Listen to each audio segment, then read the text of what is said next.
All right, let's jump right in. For most of human history, just getting from point A to point B across an ocean was one of the biggest challenges we faced. It literally shaped empires, it created fortunes, and it cost countless lives. But what if I told you that the fundamental rules of navigation, rules we thought we'd completely mastered, are changing right now? And not because of some new tech, but because the planet itself is changing under our very feet. It sounds like a trick question from elementary school, doesn't it? A straight line, obviously. But on a sphere, on our planet Earth, the answer you see on a flat map, yeah, that's almost always wrong. And for centuries, that wrong answer is what guided sailors across the globe. So, let's start with a really surprising geometric truth, one that basically turns our flat map thinking completely on its head. As you're about to see, the shortest path isn't a straight line at all. It's a curve. Okay, now check this out. If you look at a normal map, a straight line from Portugal to Florida seems like the obvious way to go. That's called a rhumb line. It's a line of constant compass bearing, so it's pretty easy to follow.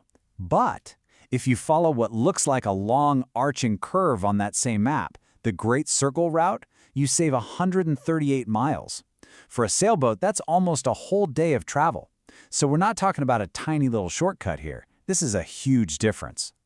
So what is this magical curve? Well, it's called a great circle, and the definition is actually super simple and kind of elegant. It's the shortest path you can take on the surface of a sphere. The best way to really get it is to just imagine you have a globe and a piece of string. If you stretch that string tightly between any two cities, that little arc it makes, that is your great circle. It's the true straight line in a curved world. So knowing the shortest path is one thing, but actually following it hundreds of years ago out in the middle of a massive ocean with zero landmarks? Well, that was the navigator's great dilemma. For centuries, navigation was this incredibly dangerous mix of guesswork and something called dead reckoning. Then, in 1735, the marine chronometer was invented, which was a huge leap forward because it let sailors figure out their longitude for the first time. Then, the sextant came along in 1757, making measurements of the stars even more precise. But even with these amazing tools, the math was just brutally complex, and the devices were way too expensive for most ships. That is, until 1802. And this brings us to this incredible guy, Nathaniel Bowditch. He was a self-taught mathematician from Massachusetts, and he took a look at the most popular navigation book of his time, and get this, he found over 8,000 errors. Some of them were deadly. So he just wrote his own. And what he did was absolutely revolutionary. He made all the complex math for navigating by the stars accessible to the average sailor. He turned a dangerous art form into a reliable science. His book became known as the Sailor's Bible, and it's still being used today. But here's the catch. There was always a catch. Following that perfect, efficient, great circle route came with a very cold and a very dangerous problem. In the North Atlantic, the shortest path takes you north, much farther north. And this just illustrates the risk perfectly.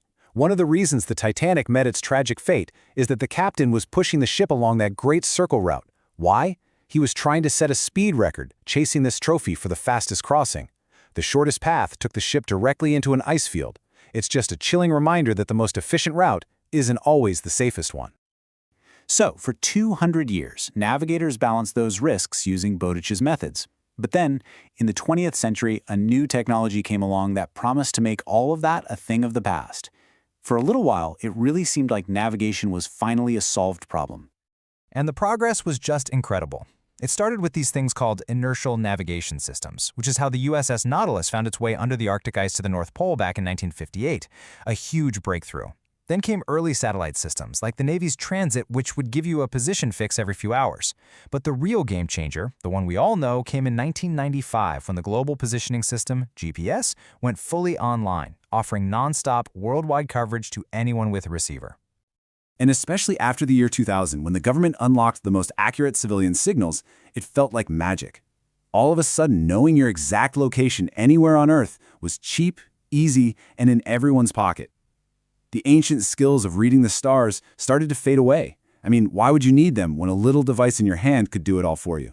But as we're about to see, relying on just one system created a whole new kind of problem. So, what happens when that magic fails? What happens when the tools you depend on, the tools you trust completely, just start to lie? This is the modern twist in our story, the shocking fragility of our totally GPS-dependent world. I want you to imagine this. You're the captain of a huge ship in the Black Sea in 2017. You look at your navigation screen, a screen you trust with your life and your crew's lives, and it tells you you're not in the water anymore. It says your massive vessel is sitting on a runway at an airport miles inland. This really happened. Your eyes are telling you you're at sea, but your instruments are screaming that you're on land. Now let's see how this builds, because this wasn't just some random glitch on one ship. This map shows the massive area where dozens of ships were all reporting the exact same impossible positions at the same time. It was a coordinated, large-scale attack on the GPS signal itself, an act of spoofing that showed just how vulnerable global shipping, commerce, and security really are. And this incident gave a public face to a whole new kind of conflict, NavWar, or navigation warfare. It's exactly what it sounds like, the deliberate act of controlling navigation, making sure your own side knows where they are while actively trying to deceive your enemy and make them lost.